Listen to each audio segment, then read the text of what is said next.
I did high school debate. I wasn't the best at it, but I did debate. I loved it. And our debate coach, one of my favorite teachers of all time, was notoriously hard-nosed when it came to following procedures and protocol. She required of us to follow a very strict dress code. This meant pants, no pants for the girls. It meant skirt suits for the girls and suits for the boys, and she had a very strict moral code. Now, Coach, like I said, was one of my favorite teachers, and she could be as tender and gentle as she was heavy-handed. But I imagine that her years of leading high school students across West Texas to debate tournaments demanded strict boundaries. That woman was a saint. And one of her strictest boundaries she had was timeliness. She was a stickler. If the time to show up to the bus was 6 a.m., we left at 6:02. And if you were left behind, it was up to you to secure a ride to the tournament. Well, one day we stopped, so I'm from Amarillo, you got to know a little geography here. We stopped at the mall in Lubbock, Texas, which is about halfway to Midland. We had a tournament in Midland, and we stopped for lunch at the mall.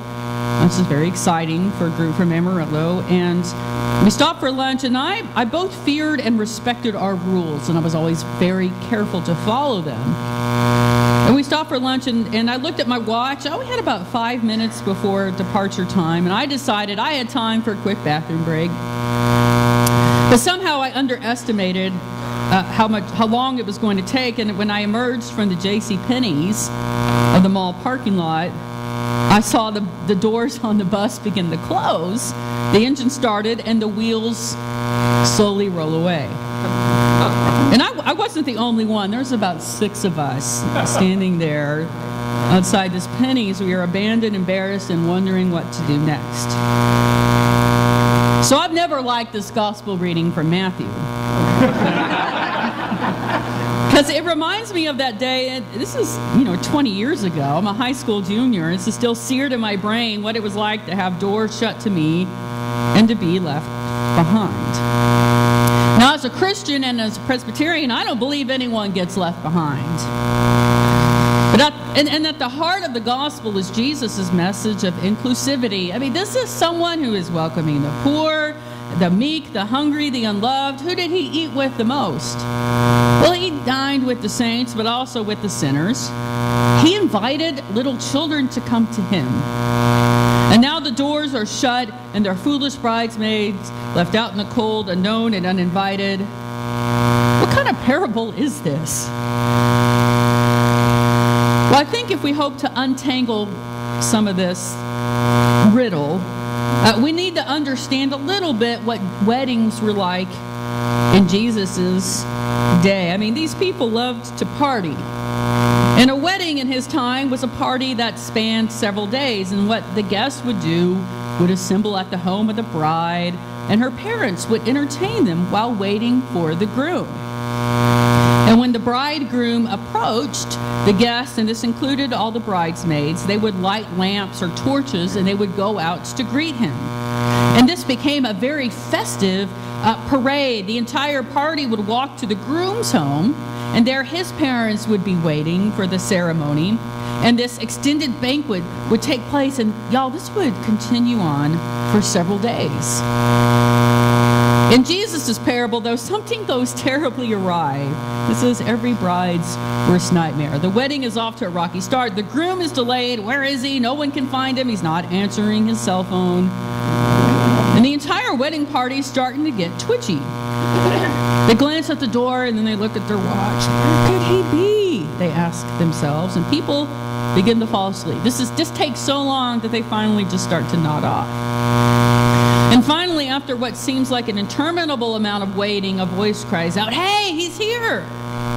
And they simply scrambles to get their lamps relit and to greet the long-awaited groom. Now, some bridesmaids were prepared for the long haul, and they brought extra oil.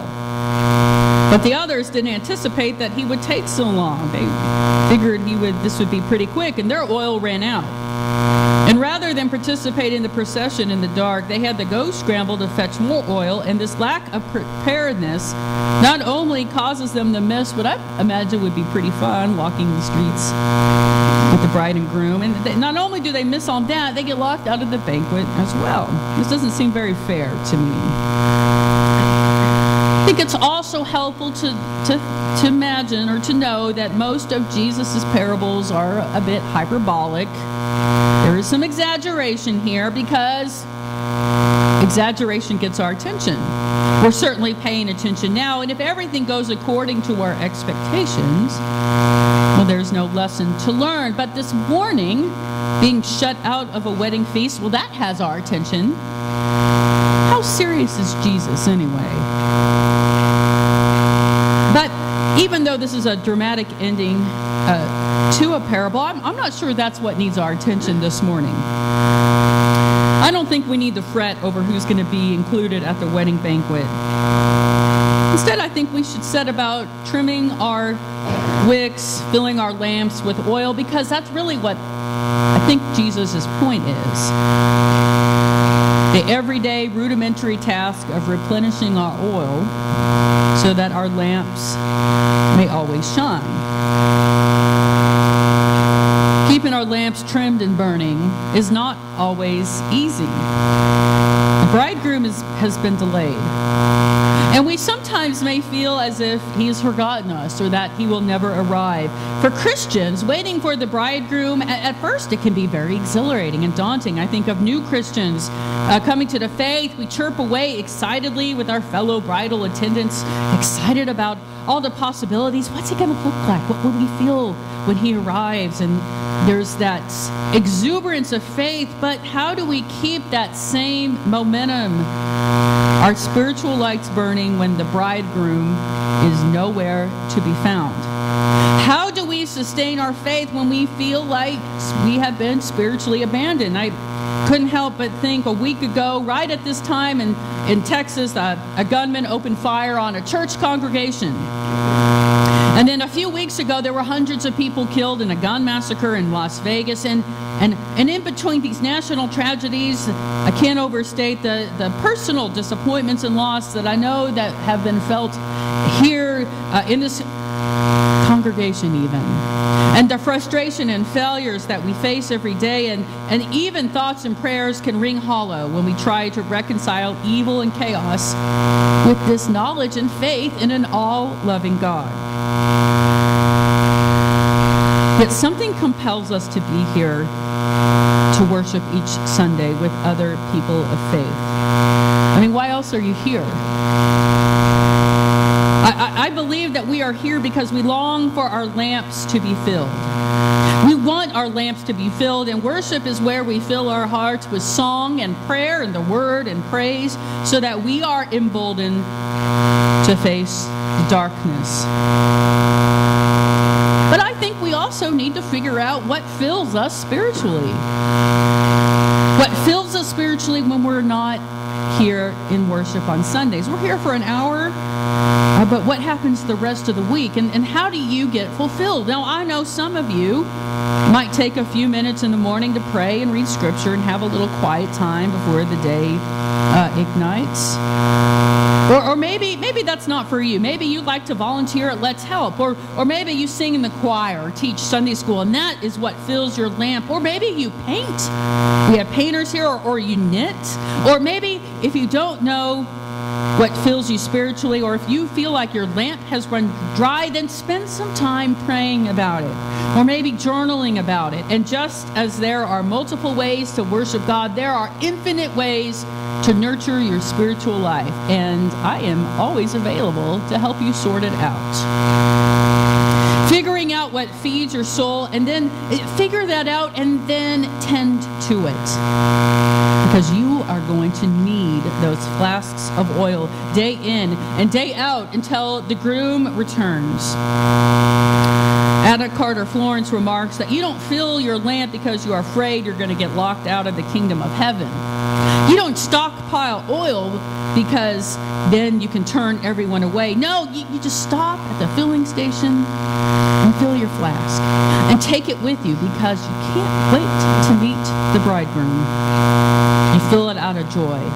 That's the only price of oil when you think about it, the desire to meet Jesus when he comes. You fill your lamp out of joy. So I want to go back to that story about the bus. I didn't forget myself. I didn't forget the bus. So I missed the bus. So I'm there with my friends outside of the Pennies in Lubbock, Texas, and the bus is pulling away, and we are thinking, oh, we are so in trouble. And we turn around, and our debate coach walked up behind us. She was late to the bus too. And actually, it turned out that she told the bus driver to leave at noon or however it was, and to leave at a given time, but only to go around the parking lot. He actually just went around the corner. And the bus pulled up to the curb, and we all climbed inside. And let me tell you, I have never been late.